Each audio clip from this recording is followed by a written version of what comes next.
a violent vertical ledge setter. I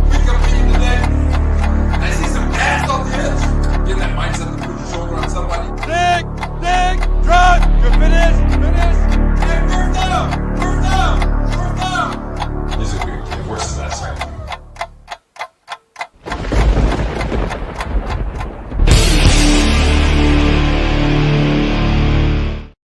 All right. Oh, little too blue for me and you. All right. We got a little too blue for me and you, I heard. Let's see. That's too bright. Let's saturation. Let's take a little bit of that out. Let me see. Yeah. All right, everybody. We are back. Welcome to the After Hours Jets Fest. I am GreenBean, and I will be with you for the next, hour and change. We hang out here and we talk a little bit about the New York Jets. That's what we start with. That's our baseline, everybody. But we also add deep levels of pain on this, not just Jets pain, other pain. We add really funny, obscure, jokey type of scenarios.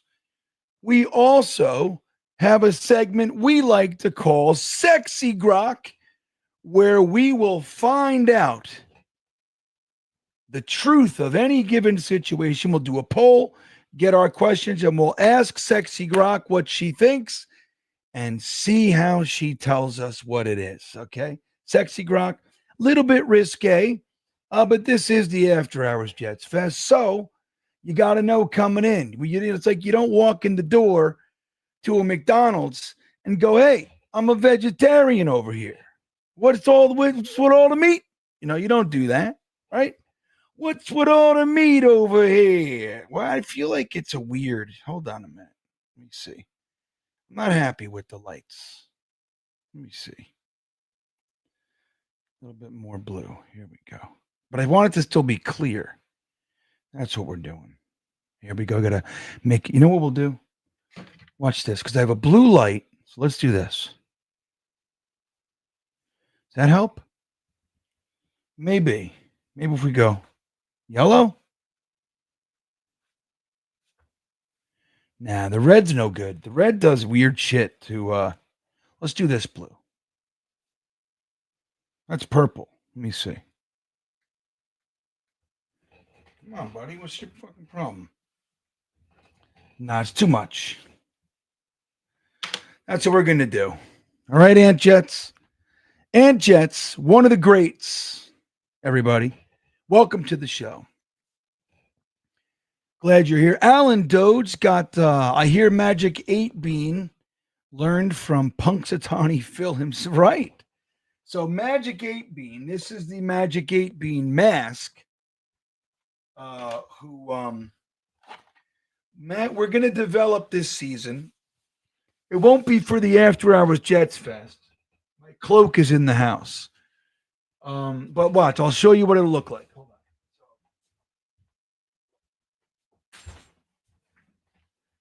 So here we go. So it'll look something like this. Everybody. This is kind of what it looks like. So, this is very hoodie-esque, but you know what I mean? So he'll have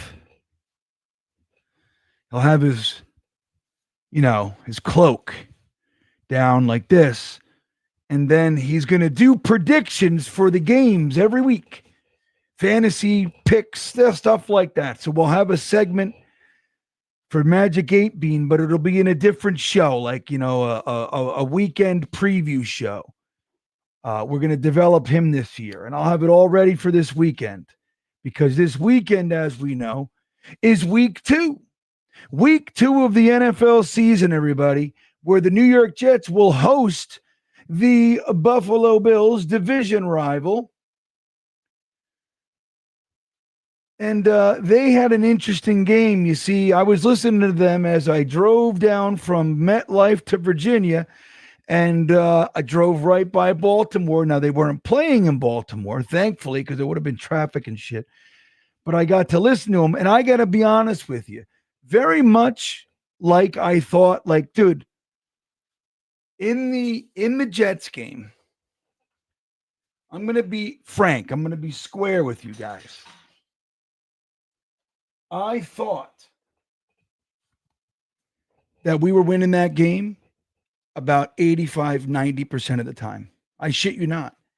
Now, when I start, like, obviously the Xavier Gibson fumble thing was a hit, right? But you know when I knew? It wasn't the fumble, because we came back, they scored 14 points in about 30 seconds, whatever. When I knew, because we came back and scored and we got ahead of them and all that. And I was teaching my daughter the game of football. She's 14 and she's showing a legitimate interest in the game. So I was like educating her. She was asking good questions and all that. So when I knew that the game was that we were going to lose, was the last touchdown that we scored, the Justin Fields end or the naked bootleg, which was beautiful, gorgeous. Loved it. It reminded me of Chad Pennington. That's what it reminded me of. Like, remember how good Chad Pennington was with play action? He was a fucking wizard. And Justin Fields, it just looked so good. It was drawn up well. It was performed, executed perfectly. So it reminded me of that. But when we got in that end zone and we went for 2 and we didn't, now I said to my daughter, teaching her about extra, the point after, 1 point, 2 point. Here's why we're going to do this, because right now we're up by 1. So if we kick 1, get the point, it just puts it by 2. So it's not a big deal, because still a field goal beats us. So you want to try to, now is really, you have to go for 2, because it could make it so a field goal only ties, right? That whole thing. Now what I told her was this: if we don't get this, said I've been doing this a long time with this organization. If we don't get it, which it's likely that we don't, because whatever. But if we don't get it, the way that they're going to win is they're going to just get down into field goal range, and with a little bit of time left on the clock, not enough for us to get back, they're going to kick a field goal and go up by 2. And that's going to be the game. That's when I knew, because like you guys, I've been here watching this for a long time. This is my 43rd. I think it's so 1982. So this is my 43rd year of watching this team. Thank you, Grandizer. If you want to get in touch, hang out, follow me on Twitter or X, right? Being the Jets fan. You can follow me on Instagram, right? There it is. That's GreenBean, the Jets fan. I don't know why the full link isn't there, though, Grandizer. Is it because in the stream? Hold on a second. Let me see something. Maybe the stream, it doesn't show it. You got to click the link, I think. Let's see. You got to click the link, I think. Click the link, I think. All right, let's see. So we got 85 watching on YouTube right now. We got another, man, my voice is destroyed. Especially I'm not giving it a chance to get back. I feel good during the day, and then I start yelling and screaming, and that's it. Another 30 on X right now. So let me see how the links are coming up here.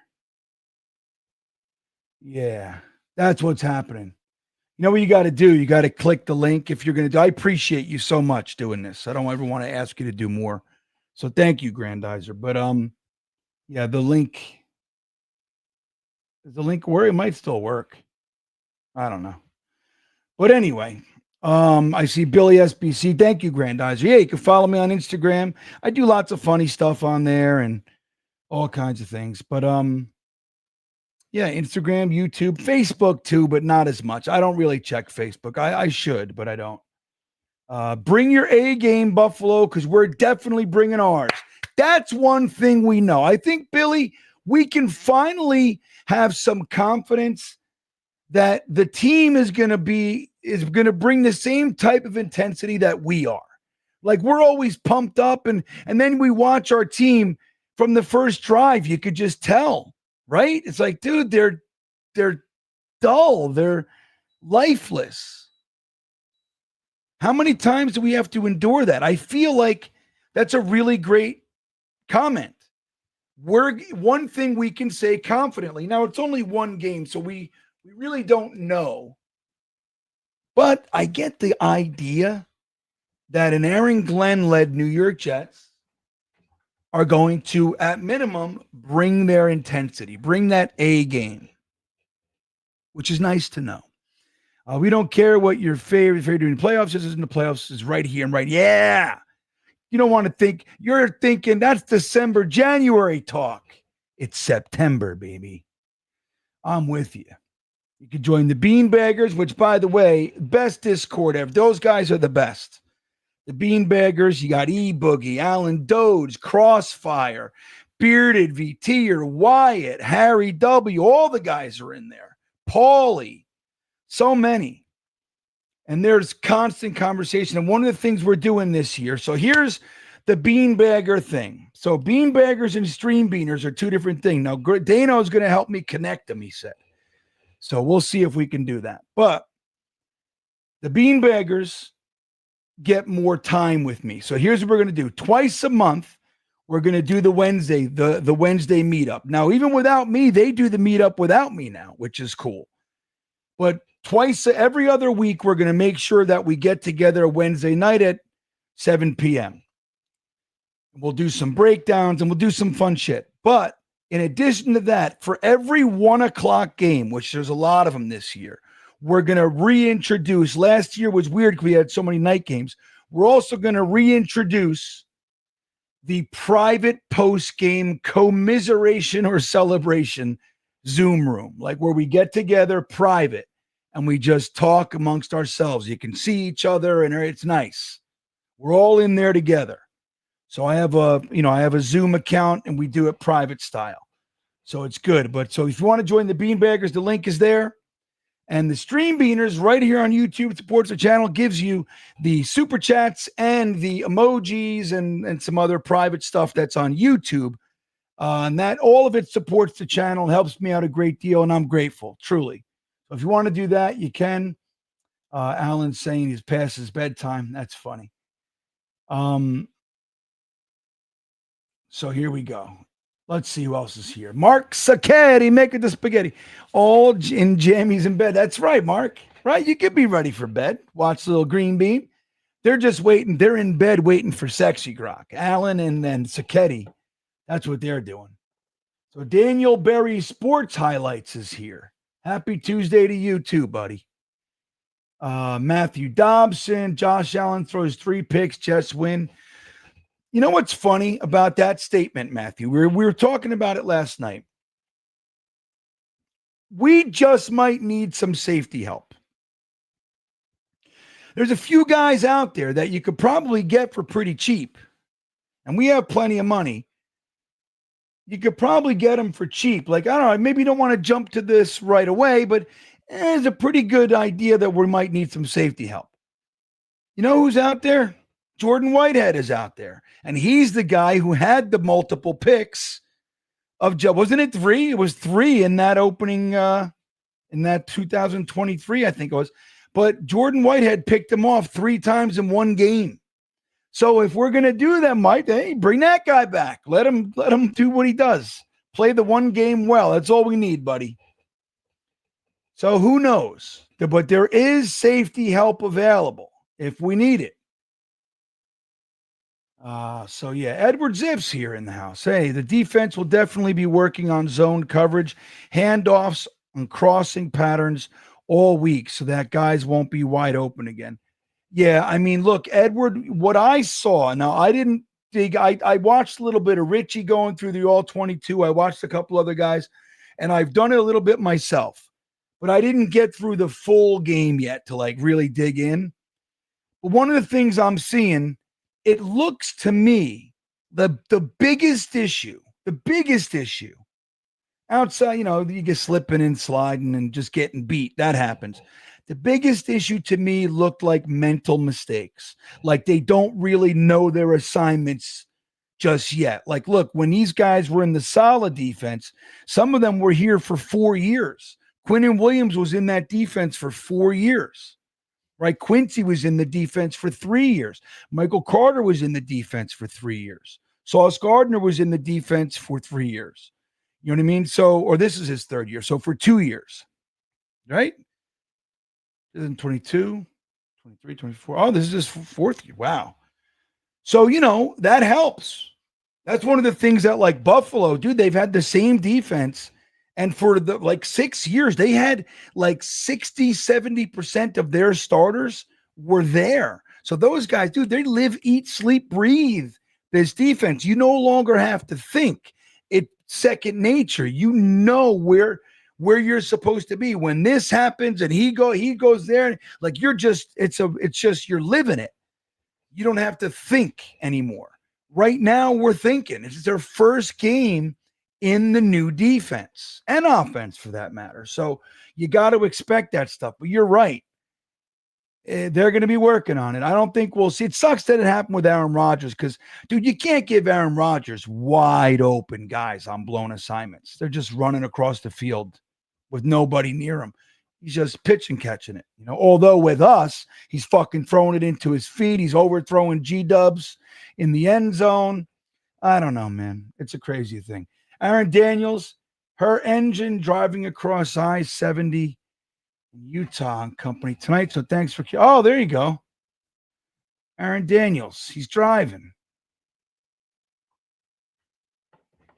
You're in I-70, and let me tell you something. That's one of my favorite stretches of road, period. Particularly Colorado. The Colorado section of I-70 is one of my favorite places in the country to drive, if not my favorite. So good for you, Aaron. I'm a little envious, my friend. So I see Wyatt checking in. I was just talking about him. Wyatt, thank you, buddy. He's a beanbagger and a stream beaner. He says, Greater Bean, how worried are you really about our defense? Well, let me say this. I'm not worried about our defense because two reasons. One is because it's week one and I fully expected it's week one in a brand new defense. So the starters that we have are learning something new. It's a Steve Wilkes and Aaron Glenn defense. That defense has never been before. It's brand new. So even our starters, it's their first time in there. But then you're folding in, rookies. Well, who's a rookie? Malachi Moore, A.Z. Thomas. But and then first-year Jets guys, Cisco and Brandon Stevens, right? Obviously, Phillips on the defensive line and Briggs, those kinds of guys. But so everybody's just going to be kind of figuring it out together. So that's one thing. The other thing, Wyatt, to shoot frankly with you, I didn't really have, to me, this season isn't about holy shit, get it together and win this so we can make it to the. That's not what I'm looking for. I would love nothing more than for this team to do two things. One is for Aaron Glenn to eclipse Robert Saleh's max win total for a season in his first year. Just to arrive here and be dude, see, coaching. We got talent. I want that. The other thing is, if we could just squeak in the playoffs and end that damn storyline of the Jets being the team in all of sports with the longest playoff drought, that would really tickle my fancy, as they say. What is our fancy? What is it? Where is it on your body, you think? Don't tickle my fancy like that. Hey, you looking at my wife's fancy? What do you think it is, Wyatt? Anywho, so I wouldn't say I'm worried, but it would really be a shame if we have an offense that is figuring out a way to do 28 plus points a week and a defensive line that knows how to get 5 sacks and 7 tackles for a loss in each week, which is what they had, by the way. It's so funny that we all talk about sacks and even pressures to a lesser degree, but I rarely hear the focus on TFLs, man. Tackles for loss. They are just as impactful in most cases. Like, dude, they hand the ball off and you get them for a 4-yard loss. That's a huge play. A sack is essentially, that's all it is a tackle for a loss, just happens to be on the quarterback. But so the Jets had 4 sacks and 7 tackles for a loss. Let me see how many. So our defense, let me see something here. We didn't have any interceptions, but let me see something. I want to see. Anyway, I got to stop ADDing out on you guys. So now I forgot what I was saying. But yeah, so but no, it's what I was saying. It would be a real shame if you got your offense that's scoring 28 plus points. Justin Fields looks like a legit quarterback. The chemistry with G-Dubs is back, and Ruckert and Brees Hall and Braylon Allen, and they're all playing great.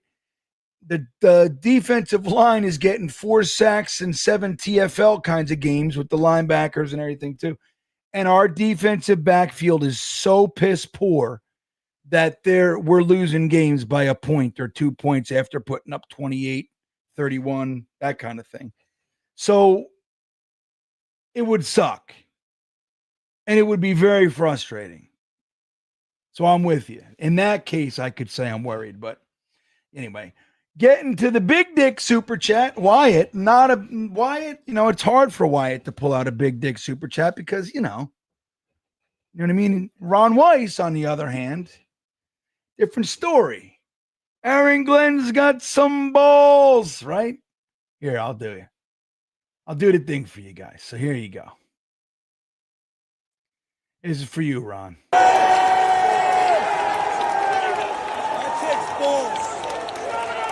That takes balls. Aaron Glenn's got balls. See, Ron, that's for you. But thank you, my friend. Hey, buddy, the Wesley Walker game has never been copied or beat. Now, what Ron is referencing, everybody, if you weren't with us in the Talking Jets panel previously with Ryan and Matt and myself on Talking Jets, we mentioned there was a super chat about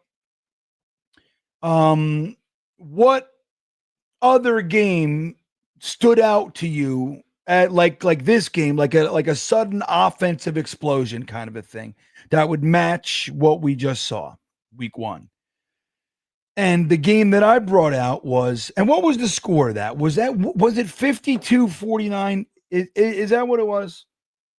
I think that's what it was. But either way, I brought that game out. Wesley Walker had 4 touchdowns as a wide receiver. Kenny O'Brien threw for 3,946,212 yards. It was amazing. It was like an aerial assault back and forth between the 2 first-round pick quarterbacks of the 83 quarterback class. Remember John Elway, Tony Eason, Kenny O'Brien, Dan Marino. Who was the other guy? Grogan? No. Rutledge, not Rutledge. Blackledge, right? Blackwood, some shit.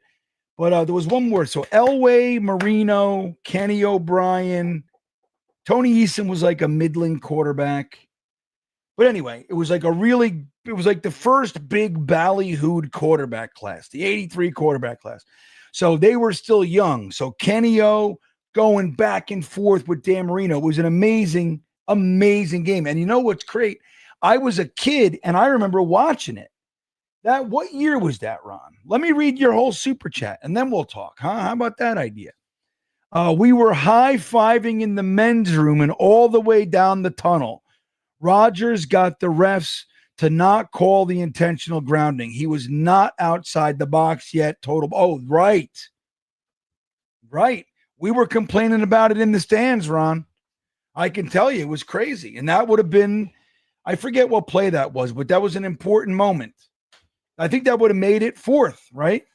They would have lost 3rd down. I think that was on 2nd down. They would have lost 3rd down and then went to 4th.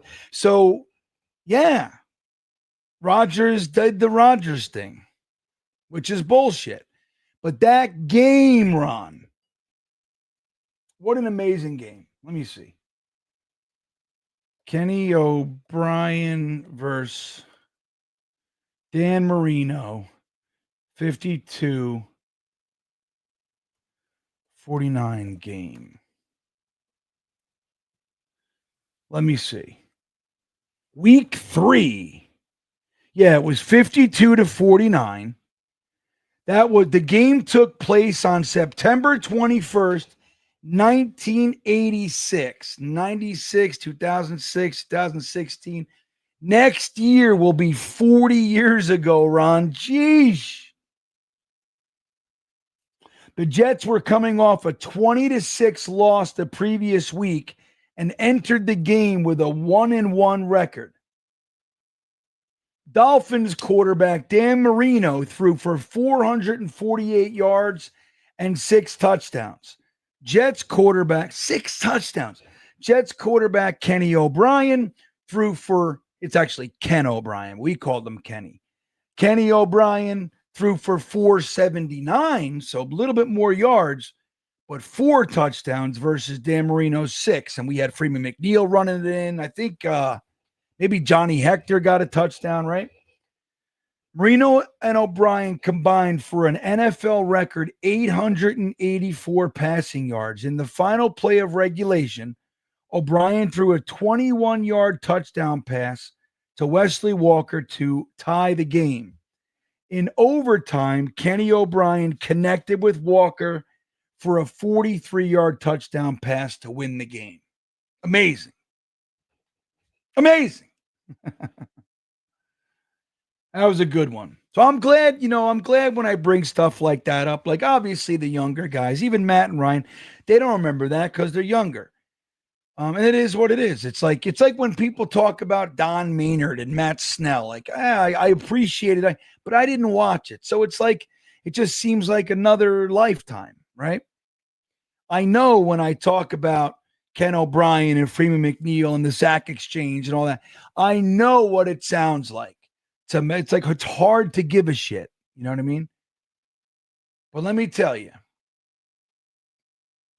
that era was amazing. And we choked, you know what I mean? Like, we just couldn't put it all together. But that 86 season was unbelievable.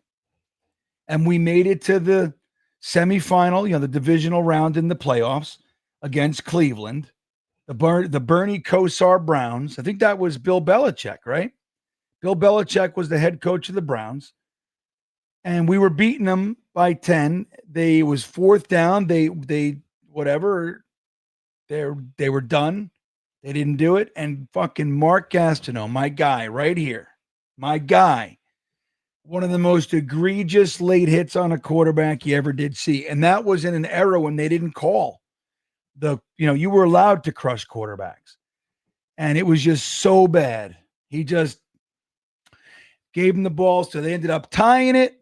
And then we went into double overtime in the playoffs, man. Crazy, right? But anywho, I digress. John says the after hour. Thank you, Ron. You're the man, buddy. After hour show is my favorite. Thank you, John. Yellow bean. Yeah, what was I playing with the lights? All right, let me catch up here. I gotta catch up here.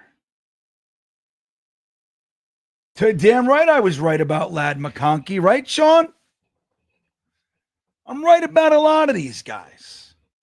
Now, to be frank, I don't think McConkey was too much of a reach, but there were guys that, like, they thought he should be like a late 2nd, 3rd round pick. I'm like, you guys are nuts. He's that next guy that's going to come in, and he's like, he's limited in some area, like physically and things like that. And people are going to underestimate him. He's that guy. He's going to be underestimated. He's going to come in. He's going to fucking be great. Let's see what he did. Ladd McConkey. Let's see what he did this week. 6 receptions for 74 yards. You don't think Herbert and Harbaugh are happy to have this cat, Dang.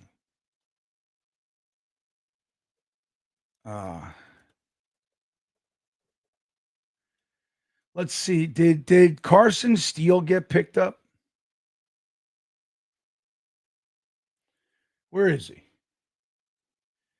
Oh, they put him back on the practice squad. So he's still with the Chiefs. He's not doing too bad.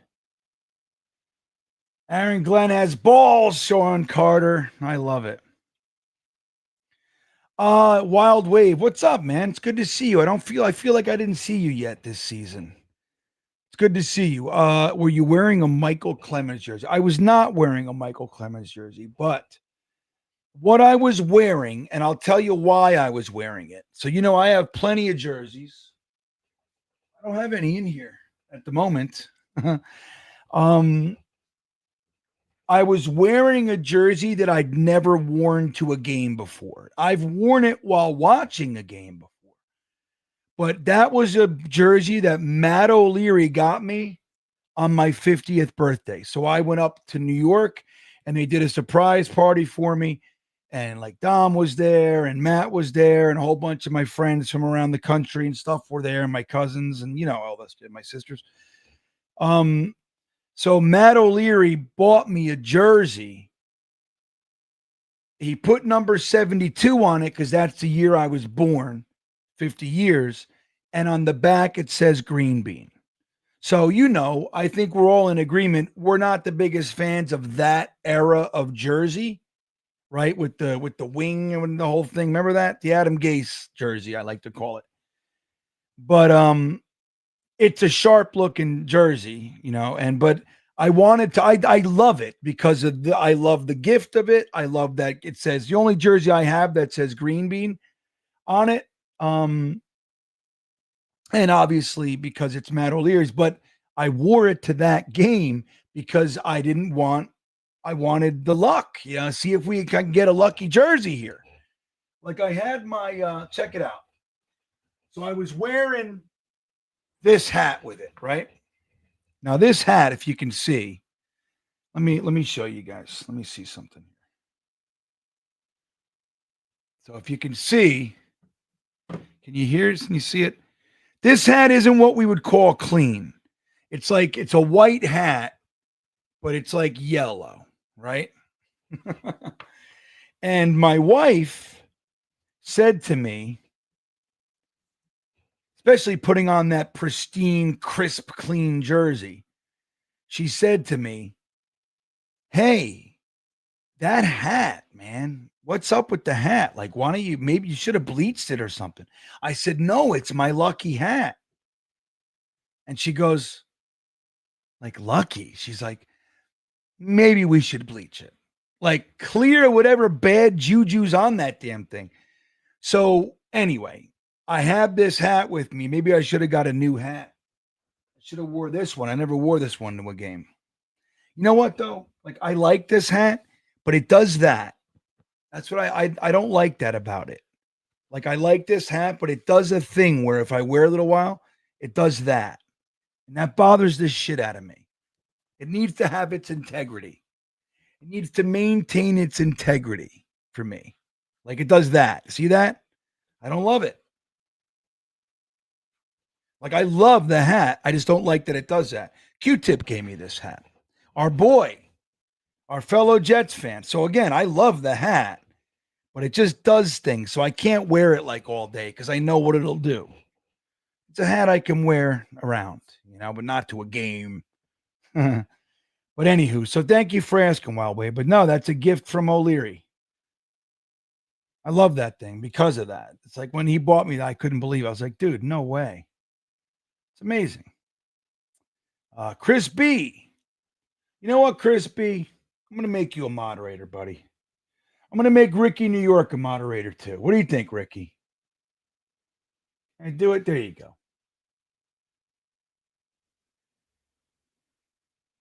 All right. Ricky's a moderator. And Chris B., you're going to be a moderator. Okay? Just don't be crazy. Don't ban guys. That's all I ask.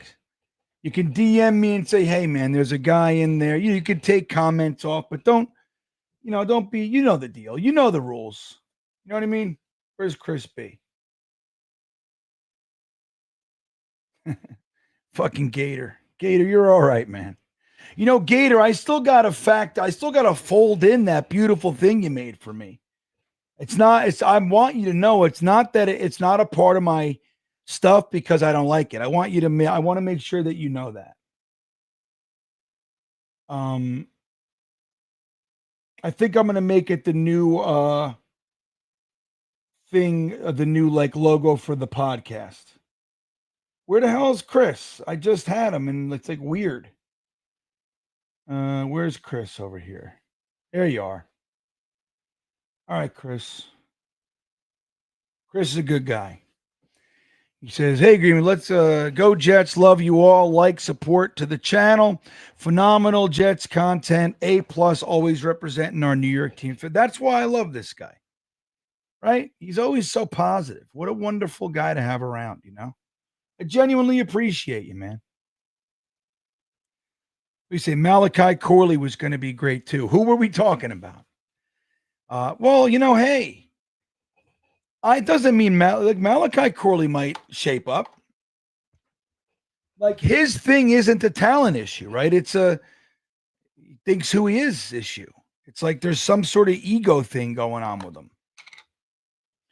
Which who knows? You know, some of these guys they take a minute. You know, you get humbled. Like you think, all right, they traded up to get me. They were trying to get into the second round. I was the first pick of the third round ahead of some other really good wide receivers. And, you know, you get to a team in New York and you're thinking all the stuff, you know, and then you see those texts, no matter what, you know what I mean? And you get an inflated self-worth, what we like to call a egocentric problem, right? That's what we do. We get to become egocentric. So he gets cut and then he gets signed by the Browns. Where is he on the Browns depth chart? You know, is he on their practice squad or is he on their 53? Let's take a look. Browns depth chart. Let's see. Let's see what they got going on here. So the Browns, Malachi, let's see, wide receiver Jerry Jeudy. Is this 2025? Yeah. Okay, David Njoku is Jamari Threat. Yeah, he's not even on the roster. Like he's on the practice squad, I think. So you get humbled with shit like that when nobody's buying it. You know what I mean? When nobody's buying it. Nobody's buying your stuff. You go, oh shit, wait a minute. Look at Jake Assman. Look at this guy. Can you believe it, guys? We have an ESPN host in New York, for God's sakes. He left the smaller market of Houston for the bright lights of the New York skyline. And he's slumming down here with Blue Room Bean. You know what I mean? You got to love it. Jake Assman. Fucking love this guy. So he gifted 5 Streambeaner memberships. Let's see who received them. Let's see who it is. Infrared gets the first membership. Wild Wave, who we were just talking to, gets a Jake Assman gifted membership. Florida Jets fan gets a membership. Ron Weiss gets a membership. And Jets Worldwide gets a membership. We know that fella as the one and only Snowball. So look at that. Hey, Jake, I'll drink to that with my abnormally large drinking vessel. Thank you, Jake. And then he has a comment. Good. I love to hear words as well. So he says, GreenBean for life. Go Jets. The GreenBean curse lives on. Well, I tell you what, we're chipping away at it, Jake. I didn't see a live offensive touchdown since 2018. And we got 4 of them bad boys. Here's what it looked like, Jake, when we scored our first touchdown that Matt, Ryan, myself, Tom C., Jeremy, ever together This is the first one we've ever seen together.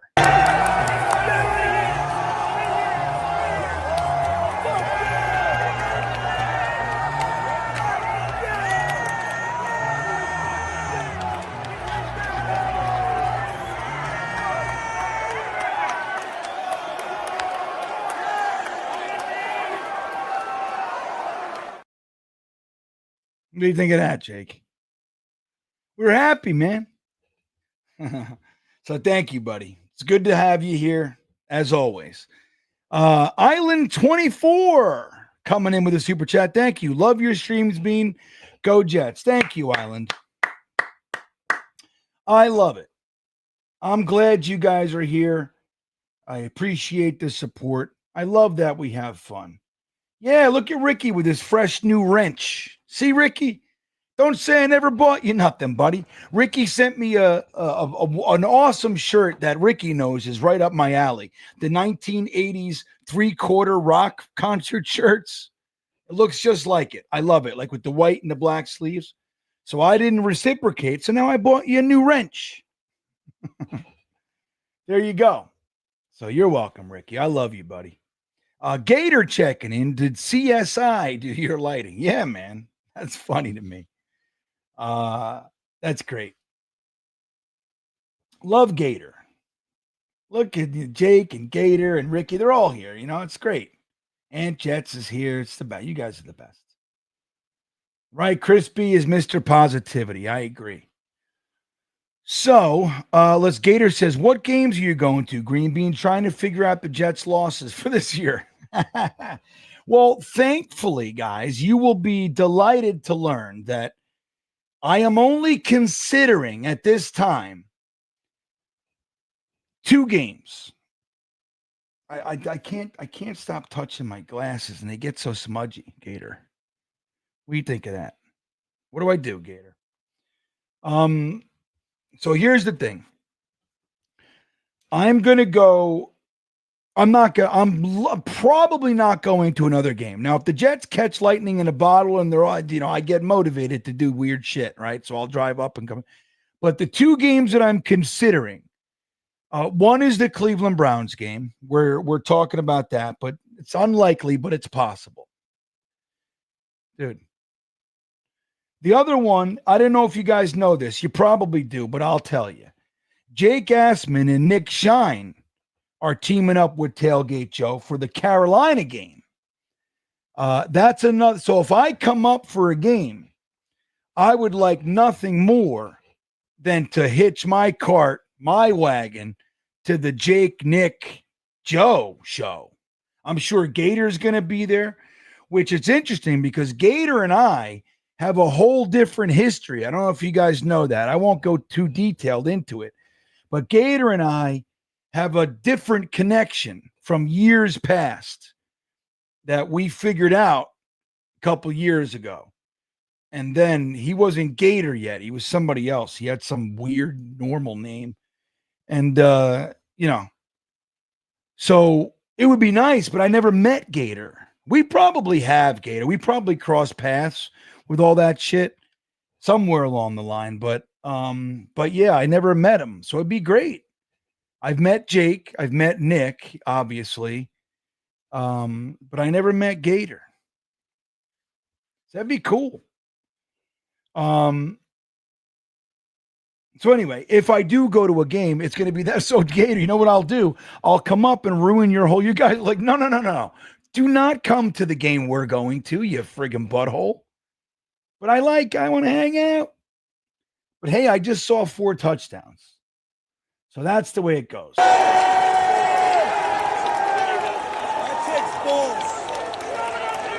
takes balls. Eric Lynn's got balls. Yeah. Right. Oh, let's do one more. Here we go. We got this one.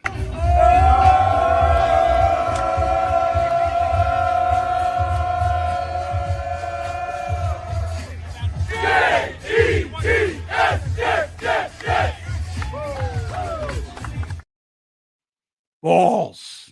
All right. So, all right, I'm going to get the poll going so we can leave this here. So we got to figure out what question we're going to ask Sexy Grock today. Okay. What question do we ask Sexy Grock? Should we? Okay.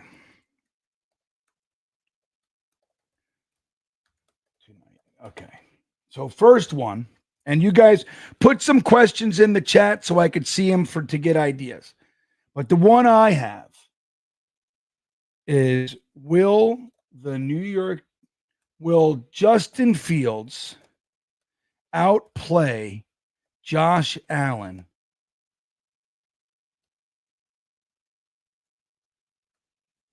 Well, let's just say, will Fields outplay Allen? So that's one question I got up there.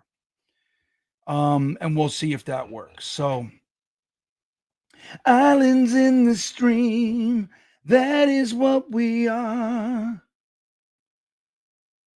Sail away with me. What do you think of that, Gator? See, you didn't know. Right, infrared. There you go. So, yeah, I saw Richie. So what I do, Lil V, is I get, we get there early, right? So, the parking lot opens at 8. I was there probably 8:15. I like to park by an exit, and I do a whole thing. So I wish I knew exactly where Tyson and the Let's Talk Jets guys were. I've hung out with them before, but they're like on the other side a little bit, so they're hard to get to. But what I like to do is park over there and then walk down the line. I stop and see Gotham City, who I wasn't able to run into Claudio. I don't know where he was. I was looking around, but I saw Richie when he was setting up. So I want to say hi to Richie, hi to Claudio, who runs Gotham City. And then I walk down and I see the Jet Nation guys. So I got to see Phil and Jet Nation. I hung out there for a little while because I love Phil. Me and Phil go way back. So I want to see these guys. I don't get to see them. So I do the little thing. And I see Richie, I see Claudio, who I didn't get to see. And then I walk down, I see Phil, and then I keep going and I get to the Tailgate Joe area. And then I see all my people, right? So that's what I did. So I did get to see Richie. Let me see something if I could show you. So I was busting his chops. When Richie was setting up, which I know so well, like where Richie was in his mindset. Like when you're setting up, you got wires and the audio shit and video stuff, and you're trying to focus and you're there early just so you can get it done. And then people are saying hi to you. Like, you don't want to be a dick. You want to say hi, and you genuinely do, but you're focused. So I could tell Richie was like, hey man, it's good to. I was like, hey, you want to introduce you to my wife, and here's my daughter, and the whole thing. And he's like, oh, great, man. He's really good. Nice. He's being as cordial and sweet as Richie is. He's a great dude. But I could tell he was like, all right, buddy, anytime, whenever you're ready to get the fuck out of my hair here. So I'll show you. Can the Jets so Mo Dean says, ask Grock, that's what he means. Can the Jets defense at least contain Josh Allen? All right. That's got potential. How about we say it like, how well will the Jets contain Josh Allen? I know I know what you're doing. I get it, but I don't like it. I got to add something to it, Modine. Which, by the way, Modine with a big super chat earlier, wonderful. That tickled my heart, tickled my fancy, Modine. Hey, how about that? We ask her that. That's a side question.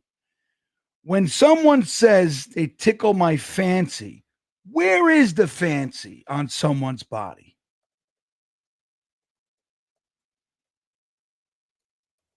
All right, where is the fancy? Come on. All right. On someone's body. She's going to take that and run with it, this little trollop. So let's see. Sexy Grock, original idea.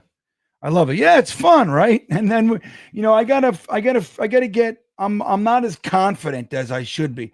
But like, there's other characters, there's other tones that Grock can take, like a stoner or like a real businessman. So, let me show you the picture, Lil. Here's I'll show you the picture of me and Richie. Here we go. Here we go, everybody. You ready? This is what we looked like. And I didn't have it set up yet, so sorry it takes a second. Here's me and Richie at the game. Where'd it go? Why didn't it do it? There it is. Here it comes. So there we go. That's Richie setting up. Does he have wires in his hand? No, he put them down. So yeah, I got to see Richie. I love Richie, man. The first time I ever came up as a content creator and everything, I parked my car. I was alone, and I got out, and literally standing in front of me was Richie and Jack. I was like, yo, hey, Gary. So it was great. I always love to see Richie. He's a good dude. Let's see what else we got. So yeah, man. Okay, so this is I'm going to pin this up there, Jake. Let me pin this up for you. This is the one. So this is the one for the Jake and Nick Shine are doing a tailgate. Let me see where it is. Can I do it here? Let me see. Hold on. Well, I want to do it. Oh, can I just do it? No. Put user in timeout? No. Let me see. Okay, hold on. There it is. Okay, I'm going to pin this comment. So if you guys are interested in the Jake Assman, Nick Shine show, tailgate, there it is. I'm pinning it to the top of the chat so you guys can just check that out and get in. They're going to the Carolina game, so they did. You know why they picked that game, right? Because it's what we call a high percentage game, right? It's like the Jets. You don't want to fucking go see them play the Ravens. It's like my wife is technically a Ravens fan. The Jets are playing in Baltimore. She's like, and they're playing on my anniversary, which I'm an anniversary guy. I like to do that. I'm a good anniversary guy. I never forget, and I do a whole thing. So you think I'm going to go on my anniversary, which is important to me, and I'm going to go to Baltimore Ravens Stadium wearing my Jets shit in a sea of purple just so I can watch my team get shellacked and them to make fun of me all day for 3.5 hours? Think that's what I want to do?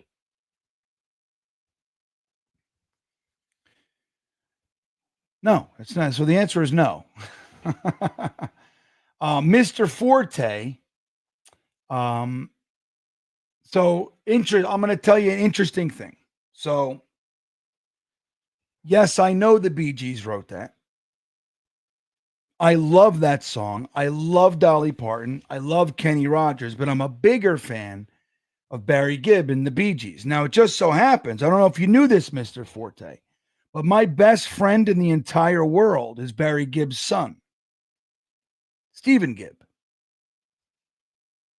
So I know a lot about the Bee Gees and all. I know a whole bunch. As a matter of fact, the last song that I recorded that I wrote, like in a professional capacity, was in the Bee Gees in Barry Gibb's personal studio in his home. And I got to sing in the microphone that was Barry Gibb's like main mic, his recording mic, which makes him say, it's like he loves that mic. It's the mic he records on. So they took that out of the case and they let me sing with it. Isn't that neat? Isn't that neat story, Mr. Forte? Islands in the stream, that is what we are. Yeah.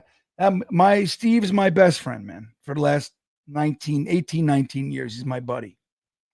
My closest, most trusted friend in the world. He lives down there in Miami. Whenever I go to Miami, you guys know I go to South Florida a lot. Whenever I go down there, that's where generally speaking, that's where I'm either staying or spending my time. is with him. And we always go to the studio and we hang out and we swim in the pool, the Bee Gees pool and all that shit. It's great. So I bet you didn't know that. Let's see. The Green Bee Gees. Mr. Forte said, thanks for the story, Bean. Right? It's a good one. Let me see if I got a picture of you know, it's funny. I tried to make a picture of my buddy Steve and I. I asked AI to like make us into the Simpsons, and it made us old. It made me look like Aaron Rodgers, and it made my buddy Steve look like an old bald man. Let me see if I got it for you. Here, I think I'm close. Islands in the stream.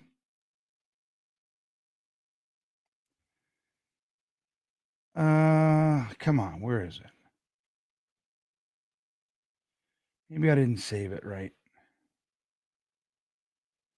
I feel like that should be it, but it's not it for some reason. Anyway, I'll just look for a second because it's like, you know, I have a million pictures of me and Steve, but I don't know where the hell they are. You know, I won't find them because I'm looking for them right now. That'll be the problem. So I wanted to tell you guys too that sadly the Gangrene Legends cruise that we were promoting, Jake, Ryan, Matt, Richie, myself, that we were promoting, Fireman Ed, is not going to happen. It was canceled. And I'm brokenhearted about it. So I'm sorry for anybody who purchased tickets. Obviously, your money will be refunded and all that, of course. But yeah, anywho, I'm disappointed about it. So I don't know where any pictures of me and Steve are. I just don't know. So I'm sorry, Mr. Forte. I wanted to show you one. But all right, let's talk some Jets. So GreenBean beat the Bills. My Dolphins will give you a handshake on the 29th. Well, here's the thing with the Dolphins. So, like, let's take a look at our schedule real quick. New York Jets schedule. Okay. So let's take a look at our schedule. I'm going to share the screen. Islands in... I got to stop singing that. They're going to fucking give me a copyright strike.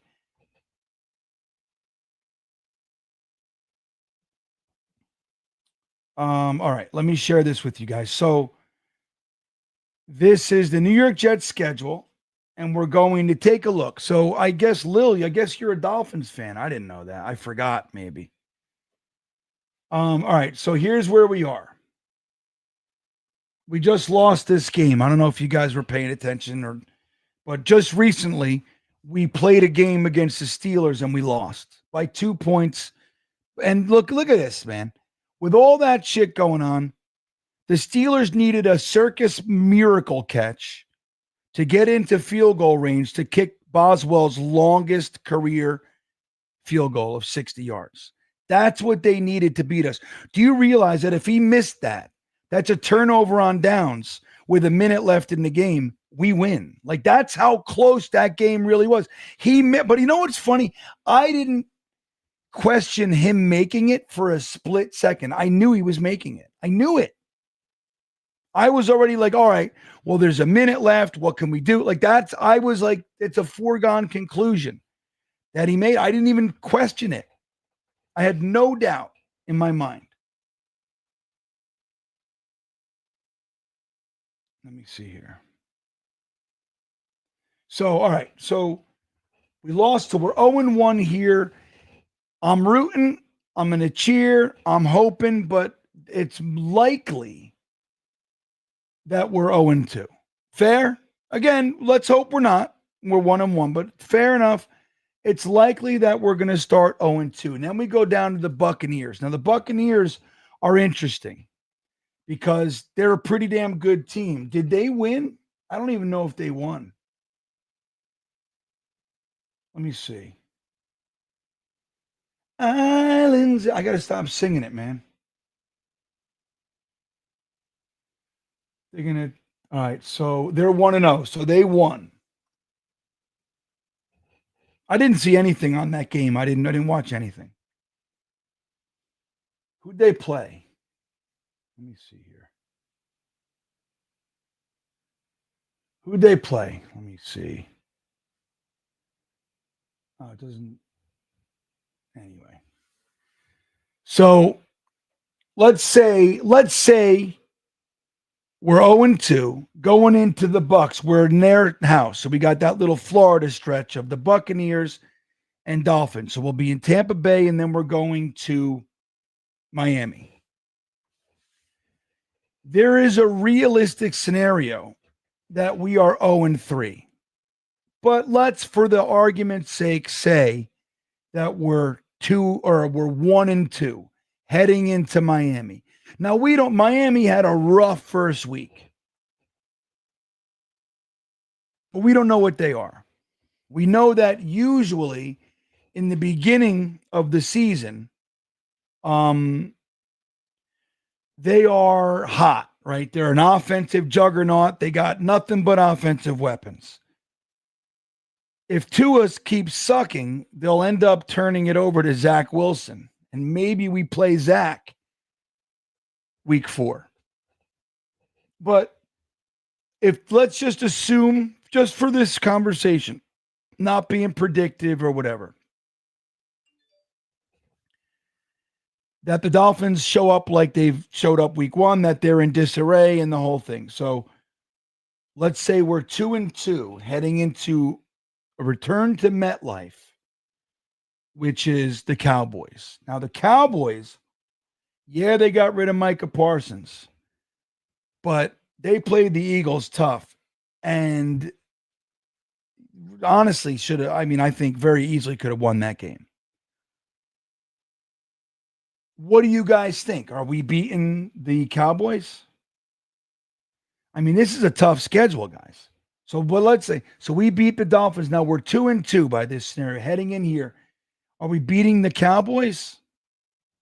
50-50? Seeing how they are? Brian Schottenheimer's team? Who knows? Well, let's say we lose. So now we're 2-3. And the Broncos so we got 3 home games in a row. Wow. The Broncos are coming to play the Jets. Oh, no, we're going to London. That's what it is. Sorry. So we're going to play the Broncos in London, but it's a Jets home game this time. Last time it was the Vikings home game. So I don't know if the Broncos are probably going to beat us. Okay. They're ahead of us on this rebuild thing. And they look pretty good. Did they win? Let me see. I just can't remember, man. Detroit lost. I know that.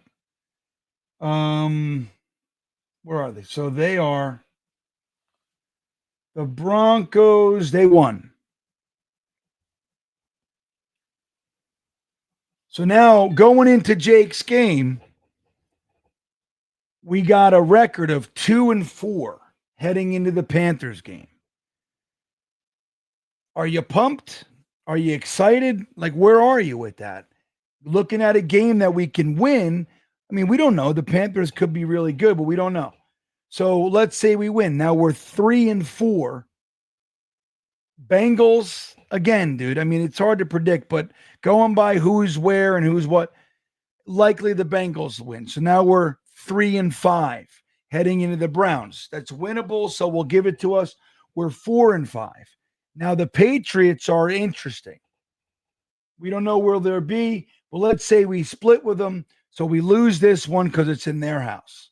So now we're, right? 1, 2.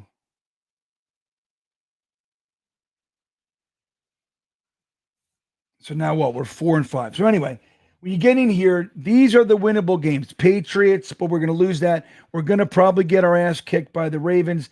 The Falcons are interesting. We can win that. Now that's 5 wins. Dolphins, I don't know if we're going to sweep them, but let's say we do for fun. So now we got 6 wins. Jags, maybe 7 wins. Saints, you can beat 8 wins. This would be 9 wins, and then the Bills. So you're looking at, in that scenario, very quickly, you're looking at a 9-win season. Does that get us into the playoffs?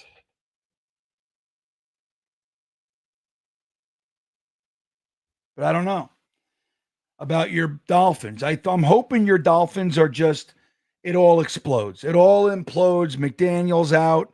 Tyreek Hill's a big problem. That's what I want to see. I want to see it just explode down there, with all due respect. Because you're cool. But, as far as football fans, I'm obviously, I root for nothing but pain for the Dolphins. Fuck them. I like you as a person, but fuck them, right? Just like, division rival. That's how I feel. Why'd the Crews get? I'm not exactly sure. Probably it's like not enough interest just yet. So they can't commit to the guarantees with the players. I'm speculating, but I imagine it's something like that. There were definitely tickets sold, but maybe it wasn't enough. I'm not sure. But either way, it's a disappointment. I would have loved it, dude. It was a trip to Bermuda with fucking Fireman Ed and Kevin Mawai. Come on, Hennessy checking in. Good to see you, buddy. GreenBean, wouldn't it be wild if Will McDonald would break the sack record and bring back home where it belongs? From the old 99 to the new 99, now 9. Yeah, right. It would have been better if he kept the number. I hear you. But look, I have fantasized about the exact same scenario, Hennessy. I have literally sat and pondered exactly that. Because number one, it was bullshit. They stole it from us. It was stolen because they didn't, why should the Jets and Mark Gastineau have this illustrious record?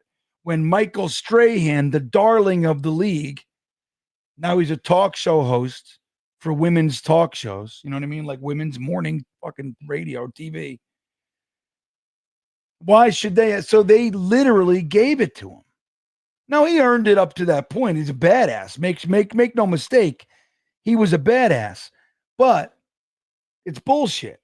Matter of fact, let's take a look at it. And don't forget, we got to get Joe Klecko in the Hall of Fame this year. This is his best chance to get in, and we are going to help him. Mark Gastineau, as we know, got 22 sacks in 1984. 22 sacks. No one has eclipsed that. No one has touched it.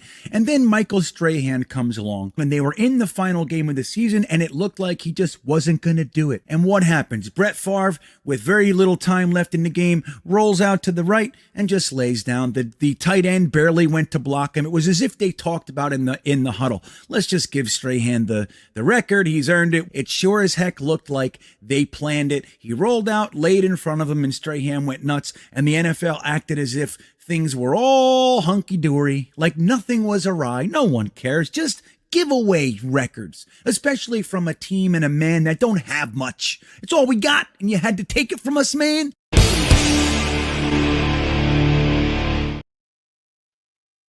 See? I've been bitching about this for a long time. So wouldn't it be delightful, just like Hennessy's saying, everybody, if the guy, and then TJ Watt breaks it, but he has 17 games to do it. You know what I mean? The whole thing. It's like, come on, man. What are we talking about here? He needed the 17th game to break it, right? Didn't he break it? So wouldn't it be great if Will McDonald gets a 25 sack season? I think he would need, right? Doesn't TJ Watt have 24? Didn't he do that? Let me see. NFL.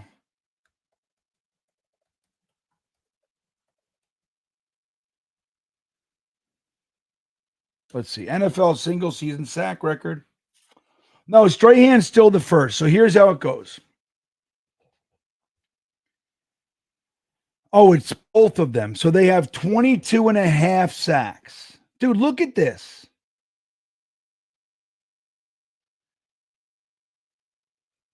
$22 and a half sacks. Strahan needed Brett Favre to lay on the field in front of him. And TJ Watt needed an extra game to get to where This fucking guy. Right there. This guy. See?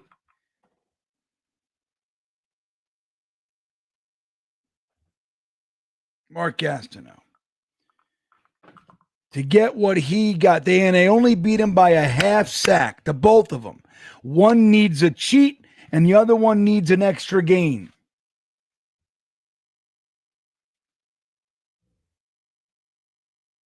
In 1984, nobody, so think about that. From 1984 all the way to 2001, nobody came near it, man. So wouldn't it be great? How many? So he's got 2 now. It's a great start. If he gets 1 a game, 17, 18, it's not enough. He needs more. It's only 19.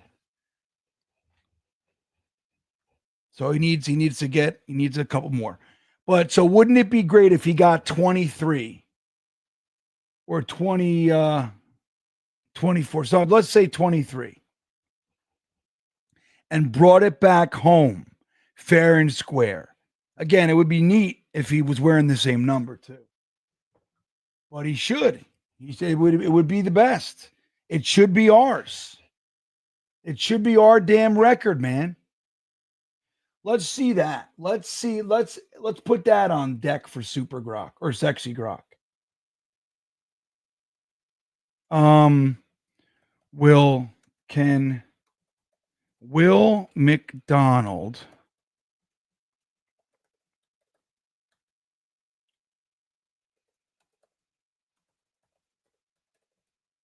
I can't say that.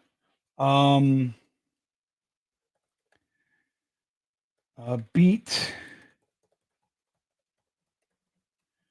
Will that's tough. I'm running out of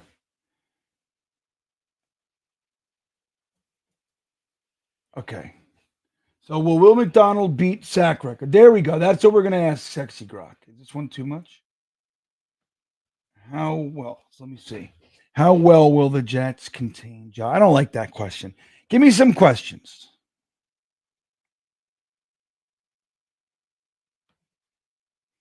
What is Juggalo saying? What's he complaining about, Modine? I didn't see it. Let me see what is. We got a problem. Juggalo says, Mod, stop deleting my damn comments. I paid $4.99. I deserve to be heard. Don't make me unsubscribe to GreenBean because you're abusing your power. Who's deleting your comments? Or what are you saying, Juggalo? Juggalo's a good guy. I trust Juggalo.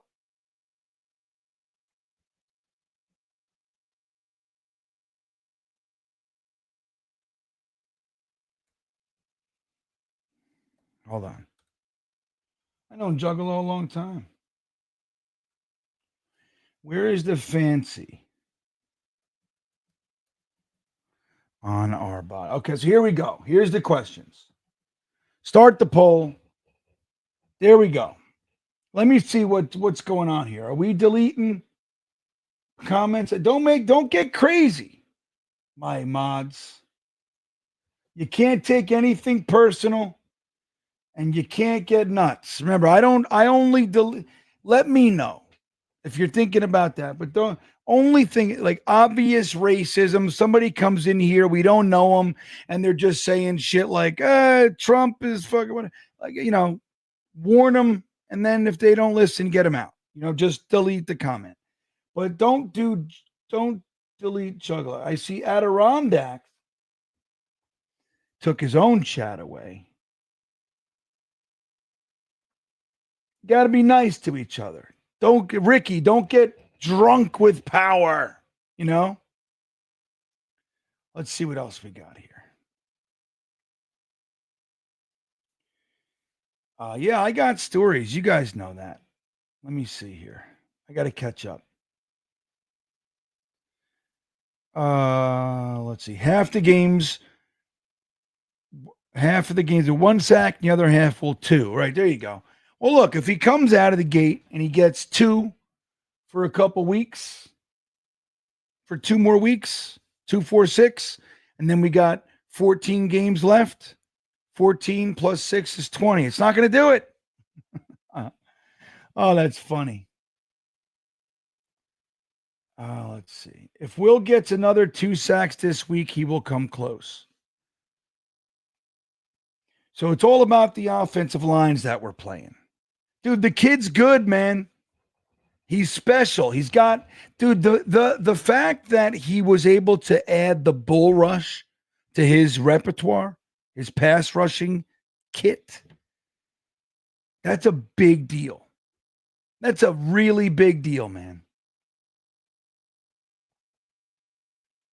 He needs to average 1.5 a game. Okay. I like it. When did we do the 17 game thing? I think we're in our 4th year, 3rd or 4th year, Mo. I think it's our 3rd year, but that's when TJ Watt got it. So think about that. Ricky brings up a great point, everybody. This is a great point. We were talking about it in the previous stream, but to look at it through this lens, we didn't do. So Ricky brings this a great angle.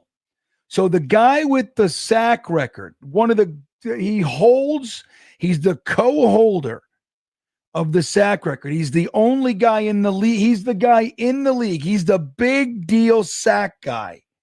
He's still active, and he holds the single season sack record with 22.5 sacks.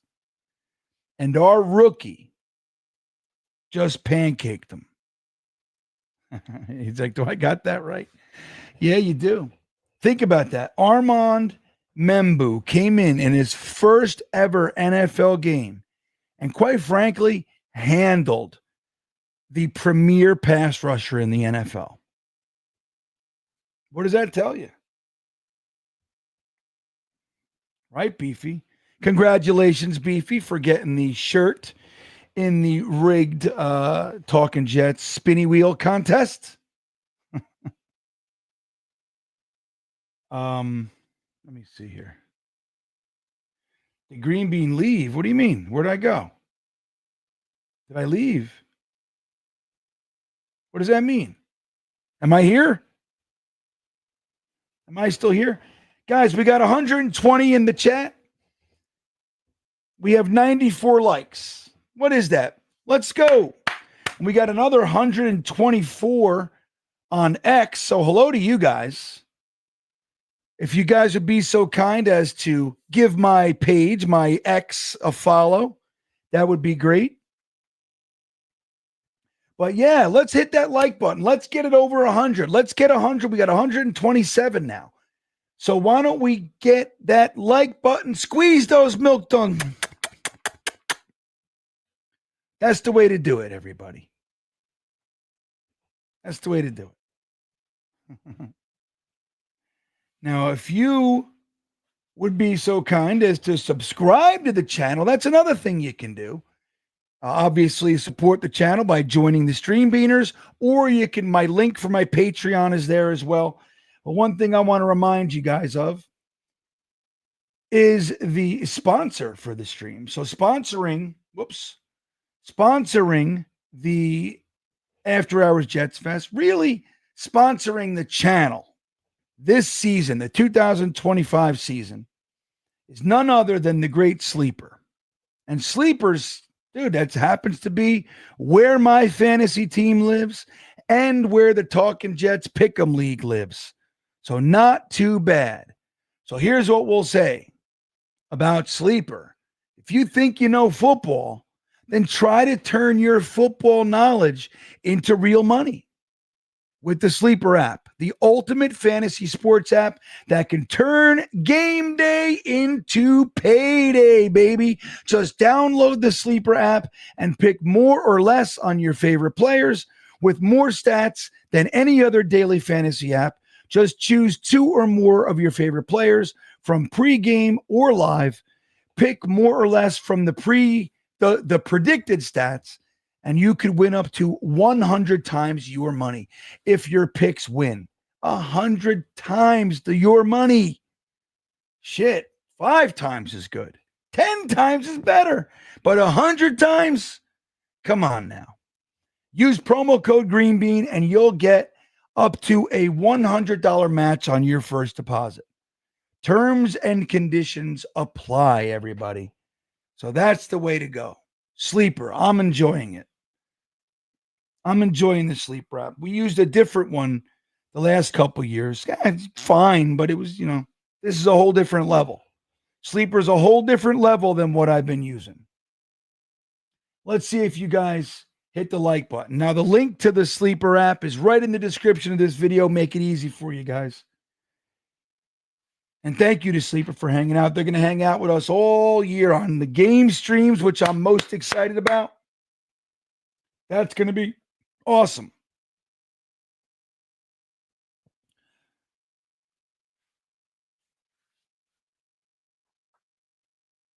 All right. What else was I was just going to say something. That's what I'm doing. Oh, I was going to say, we just broke 100 likes, 100 squoze and milk thumbs. So thank you for that. Don't forget to get your votes in on the question we will ask Sexy Grock in just a few minutes. I'm hoping to get all of your likes. All of your votes in there. That would be really great. And let's get to this super chat from the great Sodak, who's showing his face. Where you been, buddy? I feel like I haven't seen you. Sorry if I missed it, but Beam, what do you make of AG taking those timeouts while the Steelers were on offense the last 2 minutes of the first half? Well, I'll tell you, frankly, I didn't love it. Doesn't he have like he has a whole guy. That's his whole job, right? But here's the thing with timeouts. Here's what we have to remember, guys. He is a rookie head coach. This was his first time ever being a head coach in the NFL. If you think we're not going to see mistakes, we're really setting ourselves up to be upset. He's going to make mistakes. He's going to do things that in hindsight, he would have done the opposite. You know what I mean? He's going to be learning on the job. Now, what we have to do to balance this is you got to look at some stuff, Sodak. Was the team more disciplined? I'd say so. We only had one penalty in the entire first half and 0 punts. 0. That's the first time since 1991, since GreenBean was in high school, that the Jets, and I've watched every year, think about this. I've watched every single game since 1991, every single one. And it took until 2025 for the Jets to have a first half of football without their punter running on the damn field. Think about that.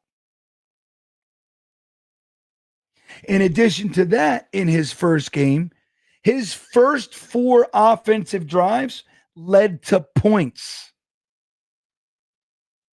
So, Sodak, here's the thing. I didn't like it. I thought it was piss poor clock management. Not really, like, you need to value those, especially in the second half, right? The first half timeouts are important. They are. But those second half timeouts are valuable. The fact that we just kind of blew them, we didn't end up needing it because the hit on Garrett Wilson, that was a first down and we had a timeout. So we never got to the place where we would have needed it anyway. So they didn't have the consequence that maybe we thought, that it could have, So but it doesn't remove that it's a mistake. It's bad. It's you don't want to get into that scenario. But look at all the positives that he brought. The team was more disciplined. They were more fiery. You had offensive linemen protecting their quarterback. There were penalties, but only one in the whole first half, man. Come on. No punts. Fucking 4 consecutive scoring drives to start the game. Shit we're not used to seeing. So we got to pay attention to that. And here's the other thing I'll say about the timeouts. I don't like that he had to use them. I don't like that he chose to use them. But what if the alternative, like, I'm taking this timeout because we're about to blow it? That kind of a thing. So when you put it on the scale, the timeout's valuable, But getting, being against a defense that's literally going to blow up your play and maybe a 10-yard loss or a fumble or whatever, you got to choose the timeout. It's less valuable than the play itself. So that's how I feel about it. I don't like it. I'm right with you. But I think if we're looking at stuff, there's going to be mistakes. You can't really pound on a rookie head coach for mismanaging the clock a little bit. And it wasn't egregious. It's just not optimal,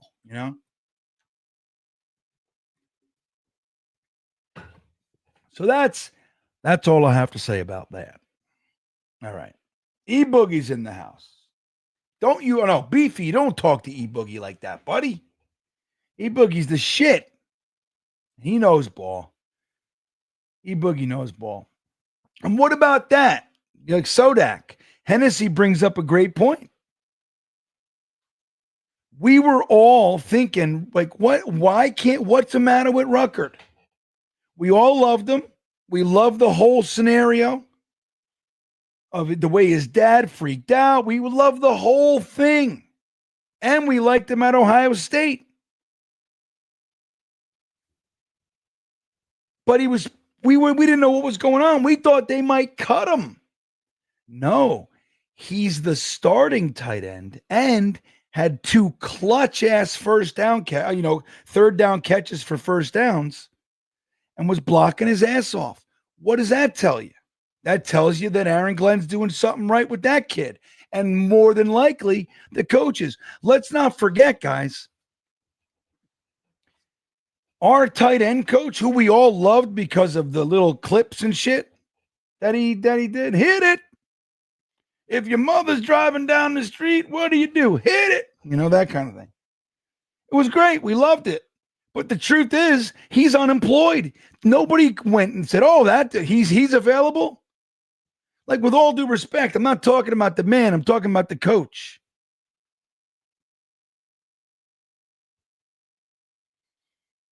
He's unemployed. Right? He's unemployed, guys.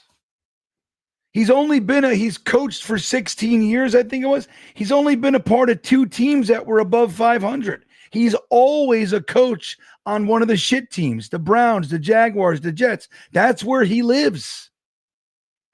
So when you look at a guy like Jeremy Ruckert, and with Conklin, with Yeboah, with Uzoma, they all regressed. All of them. The only one that kind of developed was Yeboah because he's coming from an undrafted free agent. But who knows if we had a real tight end coach, what could have been happening here? You know what I mean? And yes, I will bring up my guy every single chance I get. Right? There he is. Look at him.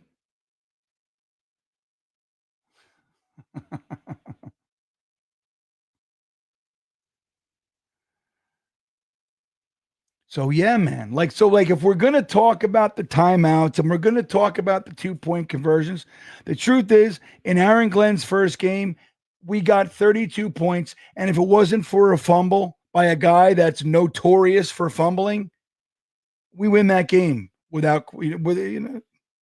hands down. We win the game.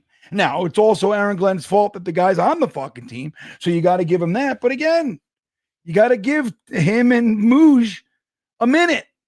You got to. Like, this is what I do. This is why every time we're doing the coaching thing, I complain about it every time. And I warn us, if you're going to hire a first-time GM and a first-time head coach together, they're rookies. You cannot go into this expecting them not to make mistakes. Now, if they don't, great. But it's more likely that they will. Please don't forget to get your votes in the Super Grock question poll. I'll close it down in just a minute. Bring back the nut shaver. That's funny. Well, I can't. I can't just bring them back, You know what I mean? Can't just. I'll tell you what I am bringing back, though, because, baby, Testacil. I'm actually, dude, I'm taking it. You'll see.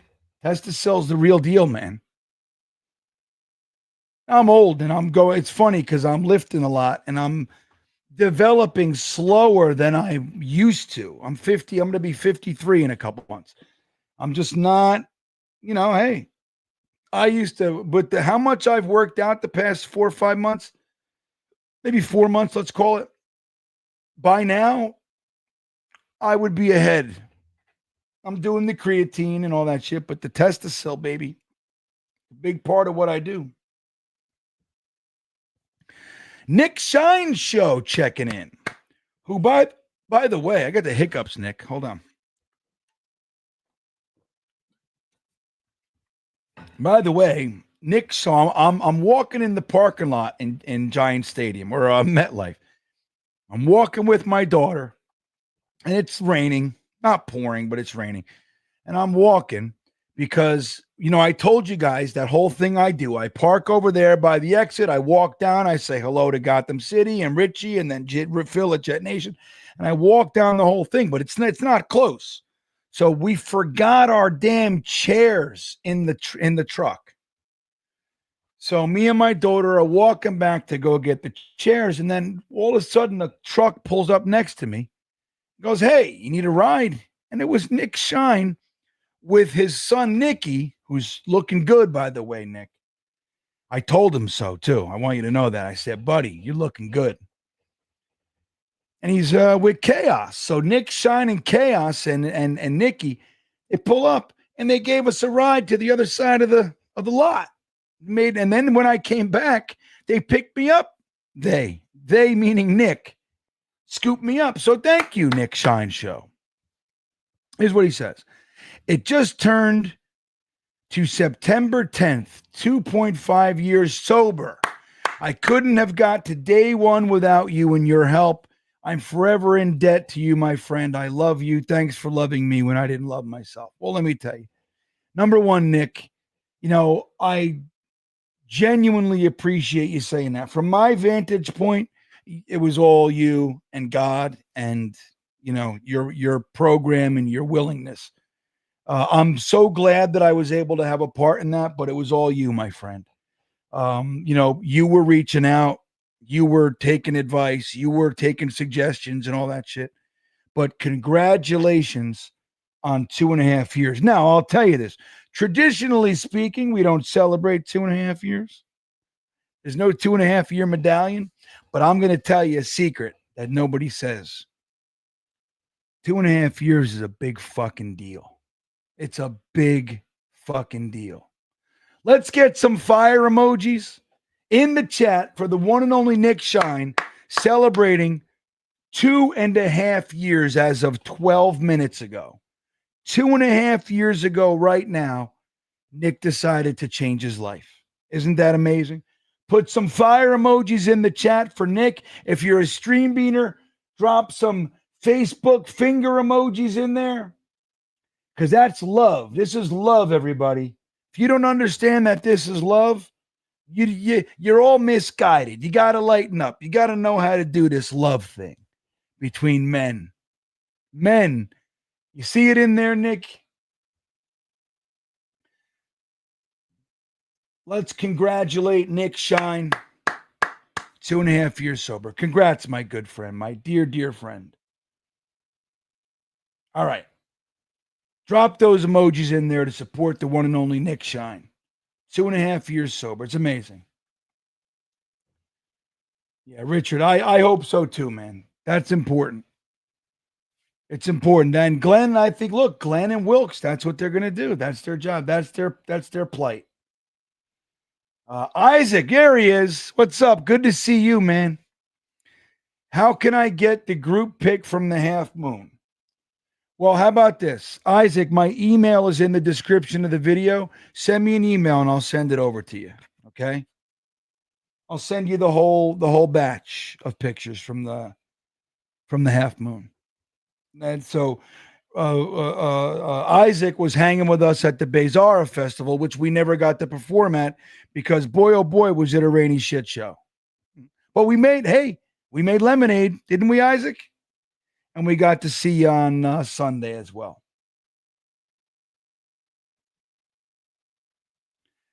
So yeah, just send me an email, bud. Give me a minute to check it, to find it and get back to you. But I'll get it to you. Yeah, okay, good. Yeah, sounds good. Yeah, and then Nick gave me a cigar. Nick, you know how much shit I caught for that cigar with my wife and my daughter? Dude, it was like for as long as that thing was in my hand, they made sure I didn't enjoy it. It was like, what are you doing? You fucking smell. You know, that thing smells like shit. Why are you doing that? Yeah, blah, blah, blah, blah. Which I get it. But all right, let's end the poll. How many people voted in here? I hope all of you voted. Let's see what we're going to ask Sexy Grock. Really? Oh, man. Oh, look at this. A 3-way tie. Crazy. But the one that won it is with 7 more percent. If it was closer, I'd redo it. But the question we're going to ask Sexy Grock tonight is, how well will the Jets contain Josh Allen? Okay, so let's see what Sexy Grock has to say about that. Okay, here she is. Voice mode. Hi, Grock. Hey there. You caught me at a good time. That's good, because I have a question for you. Would that be okay? Shoot. How well will the New York Jets defense be able to contain Josh Allen this week? Based on how they've looked so far, not great. Allen just carved up the Ravens for 441 yards and 5 TDs last night. Jets D gave up 370 to Fields alone, and their corners got torched. If Will McDonald can't get pressure quick, Josh is going to scramble. And I don't need to tell you what happens when he smells blood. You think they got any tricks up their sleeve? I do. I think Will McDonald is going to be able to get to him a lot. Do you disagree?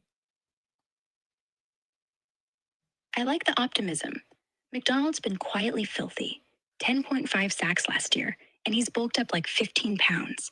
If he spins past that O-line, yeah, he could wreck Allen's day. Bill's line's been shaky lately, so possible. But Allen's mobile as hell. Dodged like 12 sacks already. You saying him with 3-4 hits minimum? Yeah, and if they get to Josh Allen, how likely is he to make a stupid mistake, like throwing an interception or maybe fumbling the ball? Pretty likely, honestly. He's got 10 picks already this season. Guys forcing it under pressure, like that dumb overthrow against Miami. Jets safeties could bait him, especially if McDonald rattles him early. Fumbles? Less so. He's clutch with the ball once he tucks it. But if they hit him low, boom. Turnover city. You betting on a pick 6? I am betting on a pick 6, but I got another question for you. Would that be okay? Ask away. When someone says that tickles my fancy, where is the fancy on my body? You know that's not a real thing, right? It's just old-timey code for, that turns me on, or I'm intrigued. Like back when people were too polite to say, makes my crotch tingle. Fancy's more imagination than anatomy. But hey, if yours is anywhere lower than your neck, we should talk. Where do you think yours is? I think it's probably near Aaron Glenn's big balls. Oh, God. Is that a football reference, or are you actually trying to seduce me? Either way, I'm flattered. Aaron Glenn's balls aren't doing it for me. But yours might be worth a closer look. You want to test if yours is really down there? No, my wife will divorce me. Scared of a little midnight mischief? Your secret's safe. Ooh. So you won't tell my wife? Not a word. Scout's honor. All right. Thank you. Good night. Night, handsome. All right. Well, there it is. Sexy Grock doesn't think that we can control or contain Josh Allen very well. But the only hope we have is that Will McDonald can spin around and rattle Josh Allen early. That's the only thing. Maybe he can throw a pick six, but she doesn't see any real hope for fumbles. And Modine goes, and she knows football. She does. She knows her shit. But the other thing that we learned tonight is that when someone's fancy isn't necessarily on my body, it's old-timey when we were too prim and proper to say things like my crotch, that makes my crotch tingle. That's what she said. Let me see. Let me see let me see what she said. When someone says fancy's more, let me see. She said, it's just old-timey code for that turns me on or I'm intrigued, like back when people were too polite to say makes my crotch tingle. All right. Well, give it up for Sexy Grock, the week 1 edition. That's what she's got for us. We need some old-timey turnovers, have Mo. That's what we need. But all right. It is creepy, isn't it, Saucy Susan? I tell you, Saucy Susan, my wife won't let her in the bed if I ask her a question like, hey, what time is the fucking game? She's like, ooh. My wife's like, get that chick out of here. I don't want her in here. And then I just asked her if she would tell my wife. She said no. What'd she say? Not a word. Scout's honor. So I got the hookup. So if I want to virtually sneak around and cheat on my wife with Super Grock or Sexy Grock, she won't tell her, which is crazy. So, all right, guys, it's late. It's actually later than I thought. So we did almost 2 hours tonight, about an hour and 45 minutes, right? So, Jermaine Johnson is good versus Josh Allen. We all revert back to that sack. But, dude, every game that Jermaine Johnson progresses is going to be to our benefit. That guy is a stud. We don't realize how big of a hit. Maybe you do. But that losing Jermaine Johnson week 2 last year, especially because we got rid of JFM because we had Reddick coming in, right? So Reddick doesn't show up. You got no JFM. Michael Clemens is losing and gaining all kinds of weight. Javon Kinlaw decided to suck big balls. And Jermaine Johnson goes down week 2. Like that, it was going to be his and Quinnen's defensive line. That was it.